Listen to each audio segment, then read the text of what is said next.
Truth Be Told Project.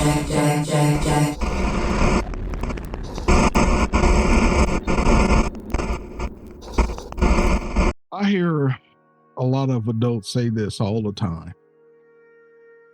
I don't know. I just feel lost. Lost. That word gets used constantly. People use it after breakups, after career changes, after burnout, after turning 30, after becoming parents, after moving, after succeeding and still feeling empty.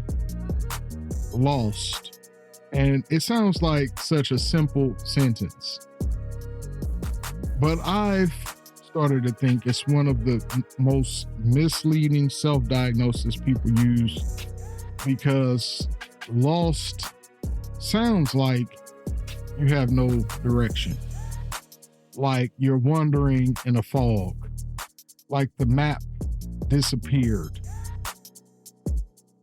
But many of the people saying they feel lost or not wandering at all, they still got movement. They're still moving, still working, still dating, still parenting, still creating, still serving, still trying. So the issue is not that they have no movement. The issue is that the movement no longer feels connected to them. That's different. And I've been there.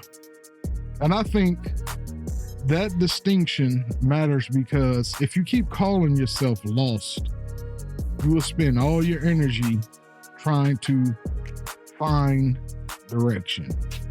New goals, new plans, new journals, new podcasts, new inspirational resets.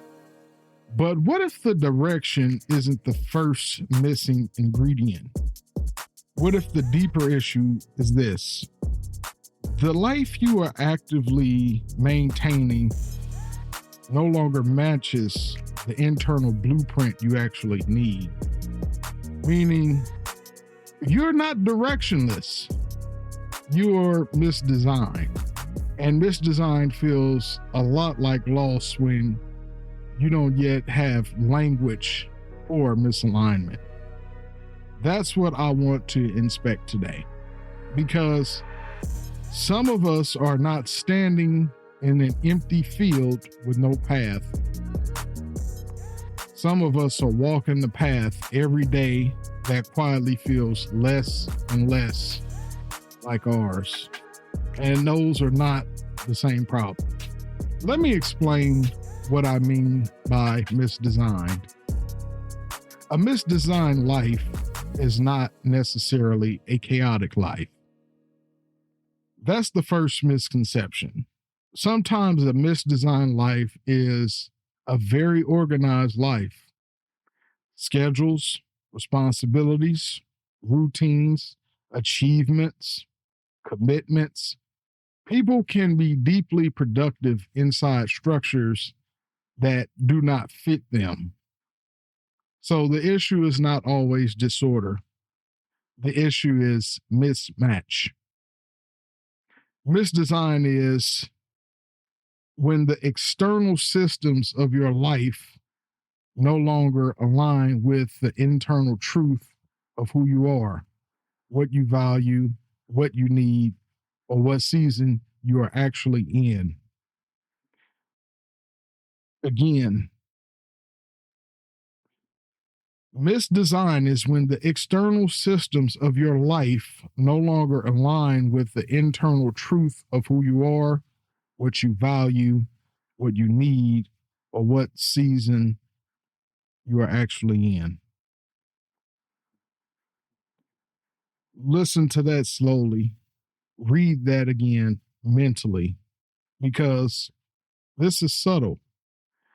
You can maintain a job that makes sense on paper, a relationship everyone approves of, routines that look responsible, habits that look mature, goals that sound ambitious, and still feel internally disoriented. Why? Because paper logic is not always soul alignment. And when the outer structure keeps demanding participation in something the inner self is no longer synced with, your body starts sending signals. There's restlessness, irritability, mental fog, apathy, resentment, the constant vague sentence, something feels off. This is why so many adults think they need a new direction when what they actually need is a structural audit. Because if I'm driving the wrong vehicle in the wrong terrain, more speed does not help me. More goals do not help me.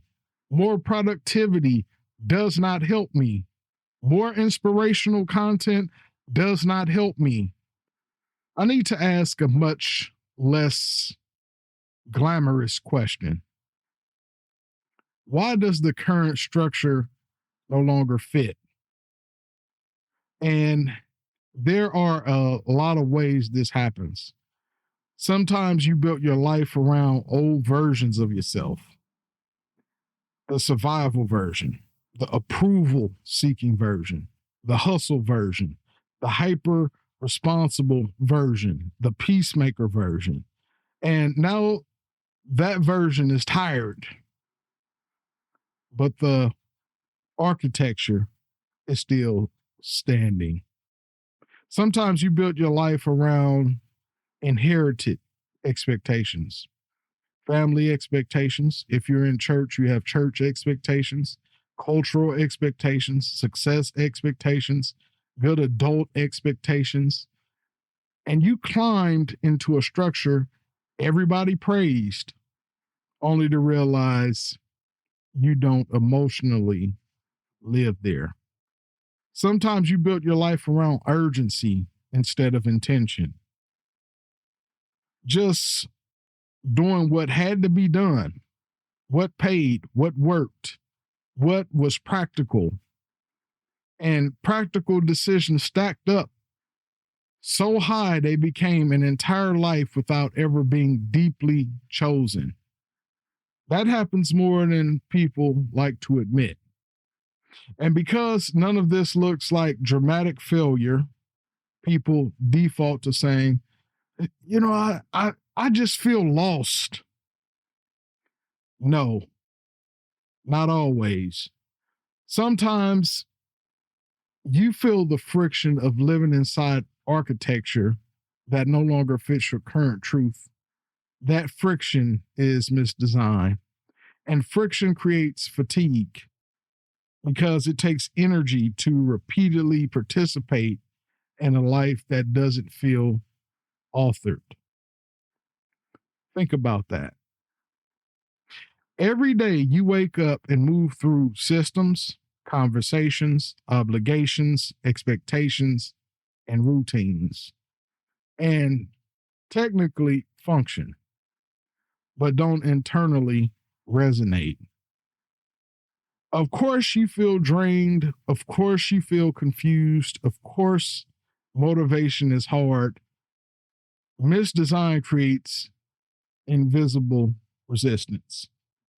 You are trying to emotionally power a structure your deeper self is no longer connected to. That's exhausting.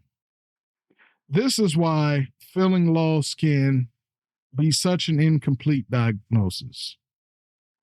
Law says, I need direction. Misdesign says, I need to inspect what I'm already building. Very different path. Here's the uncomfortable part. Most people do not build misdesigned lives because they are foolish. They build them because they are efficient, responsible, adaptable, praised. That sounds strange, but stay with me. A misdesigned life is often the byproduct of being very good at responding. responding to what was needed, responding to what was urgent, responding to what was expected by other people, responding to what made sense, responding to what paid, responding to what avoided disappointment. And if you spend enough years becoming an excellent responder, you can accidentally stop becoming an intentional designer. This starts young for a lot of people. You learn what version of you gets approval. The helpful version, the low maintenance version, the high achieving version, the mature version, the agreeable version. So you feed that version, you strengthen that version, you build opportunities around that version. You make decisions that keep that version employable, lovable, respectable, useful. And because that version works socially, nobody interrupts the construction. People congratulate it. But here's the issue. Socially functional does not automatically mean personally aligned. You can become incredibly skilled at being who the room needed and slowly lose contact with who you actually are when no room is demanding anything. That is one path into misdesign. But here's another: practical stacking. This one gets adults all the time. You take the practical job because you need income. You move where it makes sense. You keep the relationship because it's stable. You stay in the routine because it works. You accept the responsibility because you're dependable. And none of those decisions by themselves are bad. And that's important. Misdesign is not always built by wrong decisions. Sometimes it's built by unreviewed, reasonable decisions. Reasonable, reasonable, reasonable, reasonable. Until one day you are living in a very reasonable life that you feel emotionally absent from. That happens a lot. Then there's performance design. This one is subtler. You start building around optics, not in a vain way necessarily, but in a legible way. You build a life people can understand and validate, the kind of life that photographs as stable, the kind of life that sounds responsible when explained, the kind of life that keeps the "you're doing good" feedback loop intact.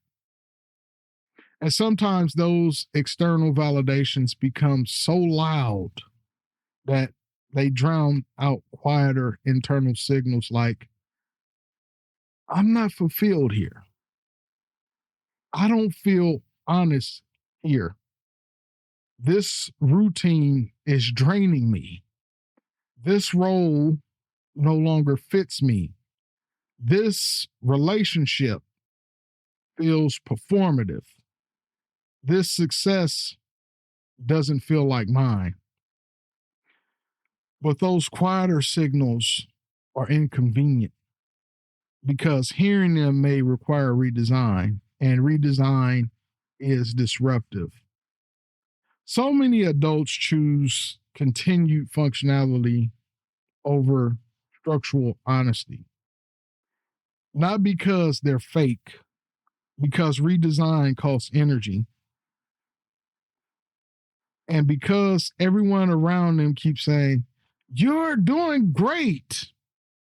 Meanwhile, internally, they keep thinking, "Why does doing great feel like disappearing? That question sits under a lot of adult fatigue, not because they're lazy, because participation in a misaligned structure always creates friction. And here's what people usually do with that friction: they personalize it. They think, maybe I'm just ungrateful. Maybe I'm depressed. Maybe I need to try harder. Maybe I need more discipline. Maybe I just need a vacation. And sometimes those things are relevant. But often the deeper issue is you are trying to emotionally thrive inside systems built by adaptation instead of authorship. That is a different problem than I need motivation. That is, my life has been assembled reactively. And reactive assembly creates lives that work while quietly falling apart. So, what do people usually do when they feel lost? They assume they need to go find some giant missing answer: my purpose, my passion, my calling, my next chapter, or my real self. And that search can be frantic. It can get really frantic. New podcasts, new books, new personality tests, new planners, new late night journaling sessions trying to decide the mystery of life. Again, none of that is inherently bad, but I think many adults are searching for discovery when they actually need subtraction. That is a completely different move. But if your life feels misdesigned, the first issue is not that you have zero path. The first issue is that too many non essential structures, borrowed expectations, inherited roles, and reactive commitments are crowding your internal signal. You cannot hear yourself clearly in a noisy building. You cannot feel aligned while carrying 10 versions of yourself built for 10 different rooms. So before asking, what am I meant to do? You may need to ask, what am I currently maintaining that no longer fits? That question is less exciting, but it is far more useful, because adults often treat feeling lost like a treasure hunt, like the answer is hidden somewhere out there: a new career, a new city, a new marriage, new relationship, a new morning routine, a new breakthrough.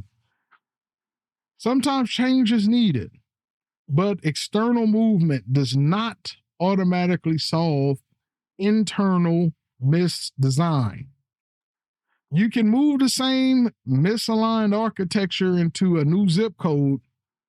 You can put the same disconnected self into a new relationship. You can buy a new planner for an old reactive life. That's why novelty often gives temporary relief, and then the old friction returns, because novelty is not redesign. Inspection is redesign. Subtraction is redesign. Honest pruning is redesign. Let me make this plain. Some of you are not confused because life gave you no options. You're confused because your current life contains too many things you no longer consciously chose: roles you inherited, habits you tolerated, expectations you absorbed, obligations you never reviewed, performances you kept feeding. That creates internal crowding, and crowded internal worlds produce fuzzy self awareness. Of course, you feel lost. There are too many voices in the building, which means this episode is not inviting you into panic. It is inviting you into filtration.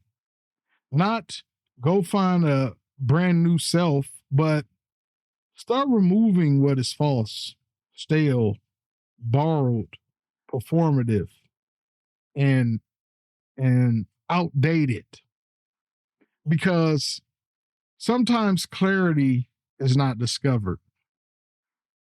Sometimes clarity is uncovered. That distinction matters. You do not always need more added on top. Sometimes you need less noise sitting on top of what is already true. This is why I believe many adults don't need an identity revolution. They need structural subtraction. And subtraction requires courage because it asks, what am I sustaining simply because it has been there a long time? That can be routines, that can be obligations, that can be goals, that can be relationships, that can be public narratives about who you are. And until that question gets asked honestly, loss remains this vague emotional fog. But once subtraction begins, fog starts getting edges. So if feeling lost is often misdesigned, then the way forward is not to go hunt for some magical lightning bolt purpose this week. The way forward is to start identifying what no longer fits. Here are 3 design decisions to begin that process.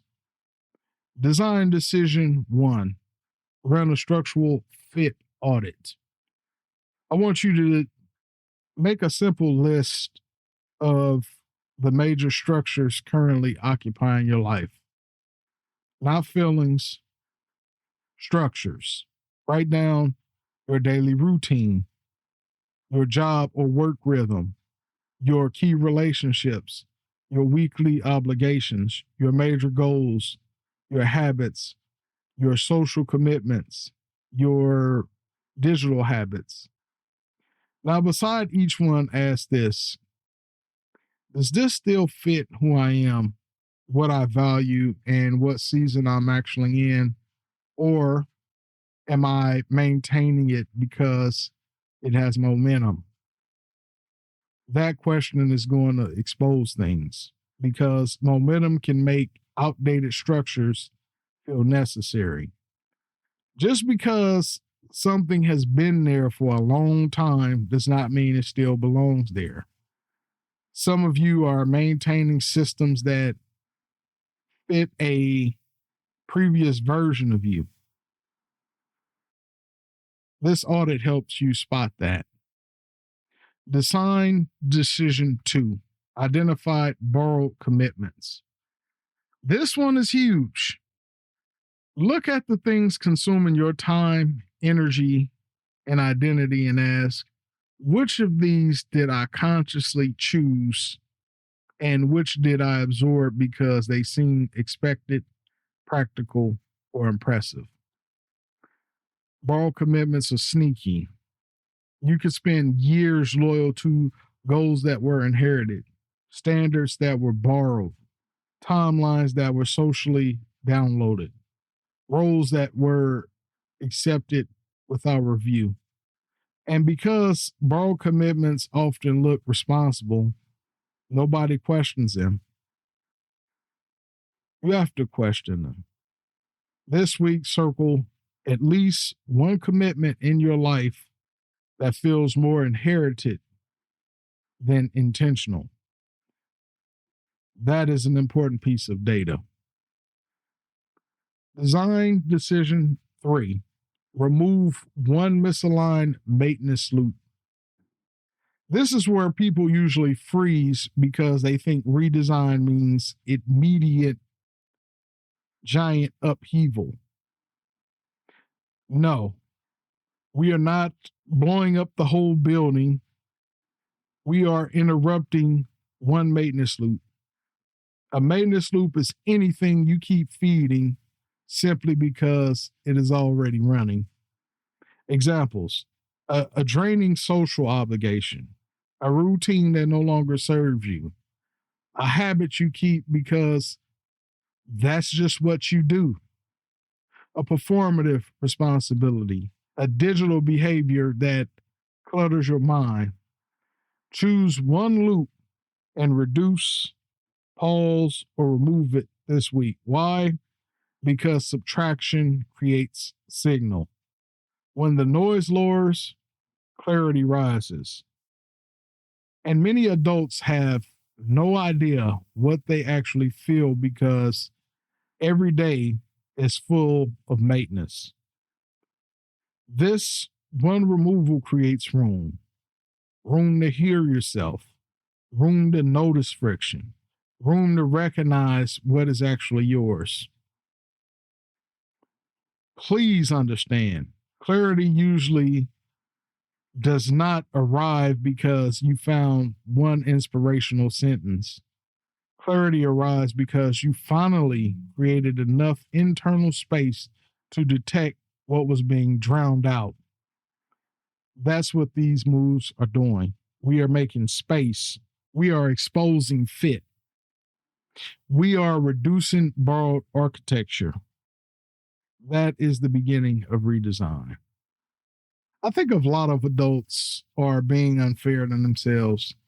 They keep calling themselves lazy, unmotivated, ungrateful, directionless, lost, when in reality, they may be trying to generate enthusiasm inside systems that no longer fit. That's different. The shoe that does not fit will make every mile feel harder. That does not mean your feet are the problem. Some of you are trying to emotionally sprint in architecture that is rubbing your internal life raw. Of course, everything feels effortful. Of course, your motivation keeps dropping. Of course, your routines feel heavy. Of course, your goals feel blurry. Misdesign creates drag, and drag often gets mislabeled as personal failure. So before you shame yourself again this week, before you tell yourself you just need to try harder, get focused, lock in, be more grateful, I want you to ask a different question. What in my life am I still maintaining that no longer truly fits me? Sit with that. Not dramatically, honestly, because the answer may not be one giant thing. It may be 10 quiet things, 10 structures you stop reviewing, 10 obligations with too much momentum, 10 inherited assumptions that became lifestyle. And every one of those quiet mismatches creates internal friction. That is why some people keep searching for themselves in inspirational content, in new plans, in new scenery, while never questioning the architecture they wake up inside every day. But you cannot find clarity while loyally maintaining confusion. I'll say that again. You cannot find clarity while loyally maintaining confusion. At some point, the building itself has to be inspected. That is your assignment this week. Run the structural fit audit. Circle one borrowed commitment. Remove one misaligned maintenance loop. Do not rush this. Let the answers unsettle you, because unsettlement is not always a bad thing, and it's not always a bad sign. Sometimes unsettlement is what happens when truth finally gets enough room to speak. And that's what we are doing here. We are not trying to build prettier confusion. We're trying to build honest architecture, because you may not be lost. You may just be living inside a design you never consciously approved. Stop drifting. Start designing. I'll talk to you later. Peace.